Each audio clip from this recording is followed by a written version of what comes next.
Hello friends, ମୁଁ ବିକାଶ ପୁଣି ଥରେ ସିରିଜ୍ ଏଜୁକେସନ୍ ଆପଣ ସ୍ୱାଗତ କରୁଛି। ଆଜି ଆମେ ଦେଖିବା +3 ଫୋର୍ଥ ସେମିଷ୍ଟାରର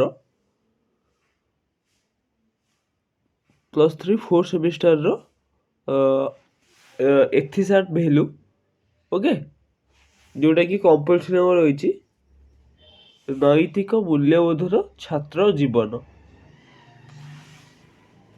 ମାନେ ଏଇଟା ଗୋଟେ ୟୁନିଟ୍ର ଆର 4ଟା ଅଧ୍ୟାୟ ଅଛି। ଓକେ, ଆଜି ଏଥିସାଟ୍ ଭ୍ୟାଲୁର ସିଲାବସ୍ ଉପରେ ଆଲୋଚନା କରିବା। ଓକେ, ଶିକ୍ଷାର ଅର୍ଥ ଓ ଉଦ୍ଦେଶ୍ୟ ଗୋଟେ ୟୁନିଟ୍। ଜ୍ଞାନ ହେଉଛି ଶକ୍ତି ଏବଂ ଜ୍ଞାନର ଅନୁଷ୍ଠାନ ହେଉଛି ଶିକ୍ଷାର ବାସ୍ତବ ଲକ୍ଷ୍ୟ। କେବଳ ଶିକ୍ଷାଗତ ଯୋଗ୍ୟତା ପାଇଁ ନୁହେଁ, ବାସ୍ତବ ଶିକ୍ଷା ଚରିତ୍ର ନିର୍ମାଣ କରିଥାଏ। ଶିକ୍ଷାଗତ ଯୋଗ୍ୟତା ଓ ଦକ୍ଷତା ମଧ୍ୟରେ ପାର୍ଥକ୍ୟ ଦର୍ଶାଅ।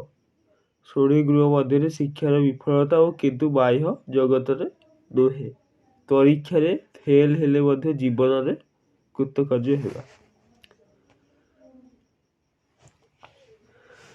2ରେ ଉଚ୍ଚଶିକ୍ଷା ଅନୁଷ୍ଠାନମାନଙ୍କରେ ନୈତିକ ଶିକ୍ଷାଭିତ୍ତିକ ସମସ୍ୟାବଳୀ, ର୍ୟାଗିଂ, ଆତ୍ମହତ୍ୟା ଓ ଶିକ୍ଷାଭିତ୍ତିକ ପରାମର୍ଶର ଆବଶ୍ୟକତା, ହିଂସାତ୍ମକ ବନାମ ଶାନ୍ତିପୂର୍ଣ୍ଣ ପ୍ରତିବାଦ, ଦ୍ୱନ୍ଦ୍ୱର ସମାଧାନ, ଅବିକଳ ନକଲ ଓ ବୌଦ୍ଧିକ ସମ୍ପତ୍ତିକ ଆଇନର ଉଲ୍ଲଂଘନ, ପରୀକ୍ଷାରେ କପି କରିବା ଓ ଅନ୍ୟ ଅସାଧୁ ଉପାୟ ଅବଲମ୍ବନ କରିବା।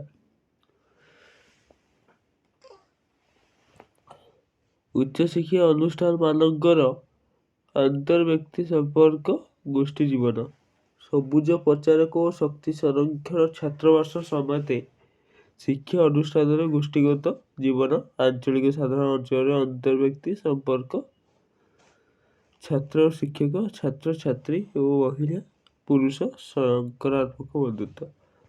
ଲାଷ୍ଟ ହେଲା ଶିକ୍ଷା ଅନୁଷ୍ଠାନମାନଙ୍କର ନୈତିକତା ଭିତ୍ତିକ ନେତୃତ୍ୱ,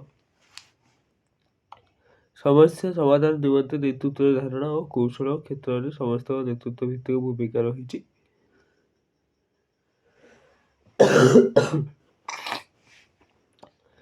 ପଦକ୍ଷେପ ସୀମିତ ନୁହେଁ। ନୈତିକତା ଭିତ୍ତିକ ନେତୃତ୍ୱ ଧାରଣା ମହାବିଦ୍ୟାଳୟ ଓ ବିଶ୍ୱବିଦ୍ୟାଳୟ ଛାତ୍ରମାନଙ୍କ ନିମନ୍ତେ ନେତୃତ୍ୱ ସୁଯୋଗ, ଶିକ୍ଷା ଓ ପ୍ରଶାସନିକ ସହ ଶିକ୍ଷଣ କାର୍ଯ୍ୟକ୍ରମଗୁଡ଼ିକର ମହତ୍ତ୍ୱ। ଓକେ, ଏଇଠି ଭିଡ଼ିଓଟି ସରିଯାଇଛି। ଏଇଟା କ'ଣ ସିଲାବସ୍ ଥିଲା। ମୁଁ ଆପରେ ଯେଉଁ ଏଥିସାଟ୍ ଭ୍ୟାଲୁର ଖାଲି ମୁଁ ପରୀକ୍ଷା ଯେଉଁ କୋଶ୍ଚିନ୍ ପଡ଼ିବ ଖାଲି ସେଇ କୋଶ୍ଚିନ୍ ନେଇକି ଆସିବି, କମ୍ପଲସରି ପଡ଼ିବ। ଓକେ, ଏଇଠି ଭିଡ଼ିଓ ସରିଯାଇଛି। ଜୟ ଜଗନ୍ନାଥ।